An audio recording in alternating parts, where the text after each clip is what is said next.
Hey players, welcome to Zora's Game. This is a channel where we help adults make time to have fun again. Today we have a really special treat for Nintendo fans and adults who want to have a little piece of their past in their home as sort of a keepsake that they can keep around them that they love. Nintendo has come out with a new OLED Switch, a special edition Zelda. Nintendo Switch has come out with an OLED model, Legend of the Zelda Tears of the Kingdom Edition. Hello, and it is so cool. I will unbox it and give you my unfiltered first impression of this, and I'll also tell you a little bit about the console too. So let's do this.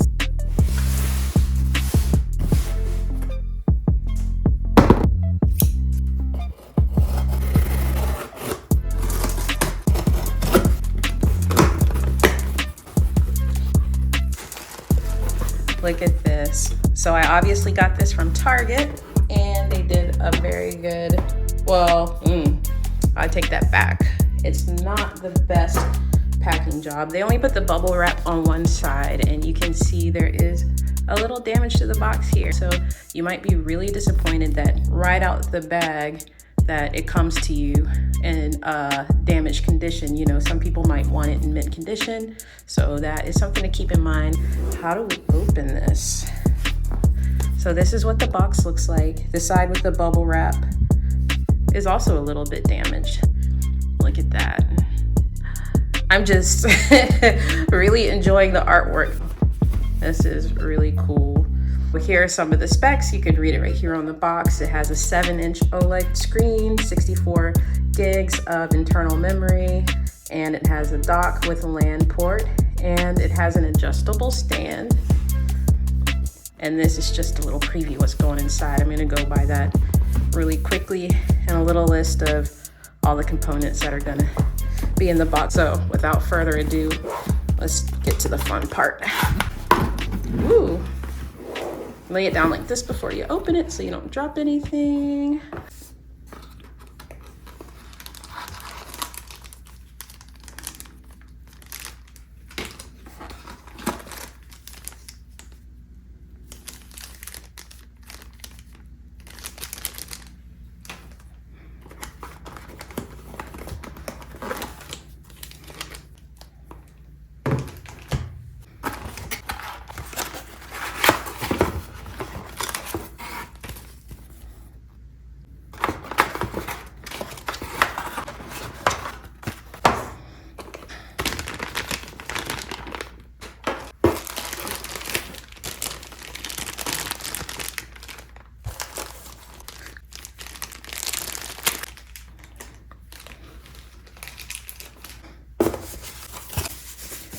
And this is what you make a controller out of. And finally, we have the actual stand for the game and dock itself. Yes, it is okay for you to live vicariously through the video if you cannot get this console at this time. I hope it hasn't sold out, but I will have a link below if you can still buy it. I got it on pre-order, which is why I was able to get it so quickly. This is nice. I think I probably started off with the best piece here, but I don't know if you can see this, but it has like a sheen to it, like it's reflective. That is major, because sometimes people just try to use gold paint and it looks kind of dull, but that looks really good. Let's see the other side. I'm totally fangirling right now. Look at how beautiful that is. The pictures do not give it justice. This needs to have its own place out in the open where you can see this. Oh my God. If you haven't seen my setup, I love white and gold. I love cream and gold. Those are just my colors. And on top of just loving to play the Zelda game, this is just surreal. Like, if you're a fan and you have the means to get this, just just do it. One of the pros of actually getting this, ooh, and it's black and glossy on the inside. Let me see if I can show you that. It's like almost mirror like black there. You can kind of see it. One of the pros of getting this is that these special edition consoles tend to hold their value very well. And Zelda in particular, it even goes up in price over in time, especially the gold edition Zelda games. So if you can get your hands on one of these, it's actually not that bad of investment, because if you did ever want to sell it, you could make more than what you actually paid for it, even used. So not to say that you should buy a whole bunch of these and keep it from the fans, because I do believe everybody gets the chance to enjoy this, but financially it's just not a bad investment to get this. Here is the most controversial part of this whole setup. There's a lot of people reporting that they hate this green color, and I am definitely part of that team. I like more pastel colors. It has this beautiful white and gold setup over there, and then you have that green, that hunter green, like you're gonna go camping in a forest with, I don't know, hunters, and I don't know. Like, I get it because it definitely is in line with the Zelda theme, and I guess they figured they'd put it somewhere, but I definitely could have lived without it. What do you think? Let me know in the comments. This is what you put around your wrist. And so the way it works is if you're just using this on its own, so you just slide it through. Ooh, it has a satisfying click. And there's a lock button so it doesn't come out. That OLED screen, even just being this small and in my hands, is really impressive.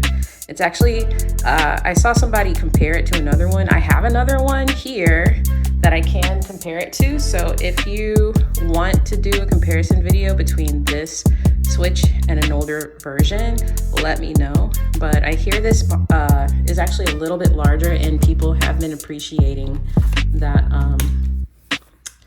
that little extra space, that little extra wiggle room that you get. Again, very satisfying clicks here. Let's take a look at the back. Wow. Again, I just say wow every time I see this reflective gold on a new surface. Like, I'm guessing this is a symbol from the game. Another controversial aspect of the design piece is the back. Some people like that it's minimal, and I am definitely a fan of geometric designs, especially things that look a little bit tribal.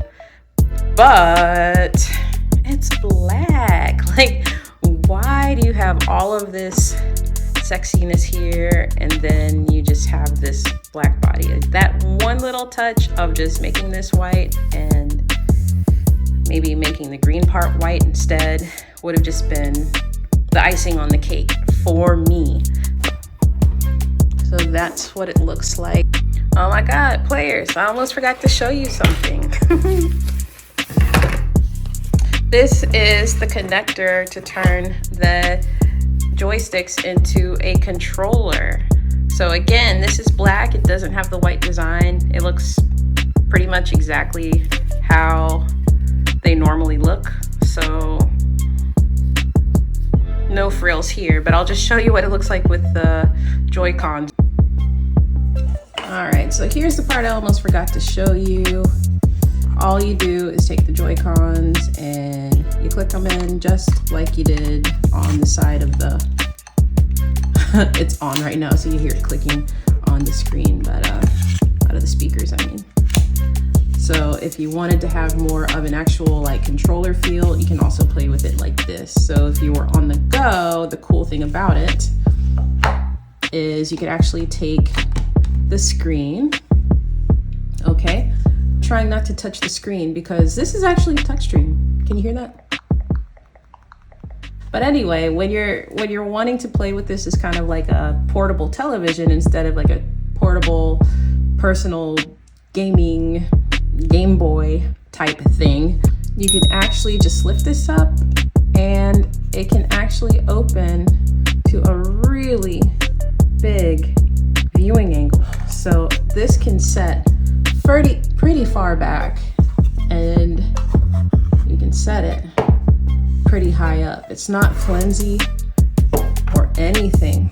And look at how narrow this thing is closed here, but you can still set it up and play the game if you want to. I think that is pretty fantastic, and it feels definitely like it's gonna hold up, like if you were playing a game. Like I'm shaking the table right now and it's not wobbly or anything.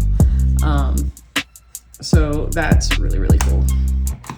You can make it like a mini TV setup or like a Game Boy setup. And if you like your hands to be free, then you can separate it from this, or you can put it together and have it more like a controller. I tend to like it this way personally because I feel like my hands need to do something. But that's because I'm old school. Like, we didn't have these kind of options back in the day. So anyway, I really hope you enjoyed this content. If you enjoyed what you saw here, or if you got any value, please like and subscribe. It really helps out the channel. I have some links below that will show you where you can buy this thing. I am an affiliate, so with the links I do get a small commission, and that really does a lot to help the channel so I can make more content like this for you guys. So until then, put on your game face, players. Bye-bye. Feels like a switch.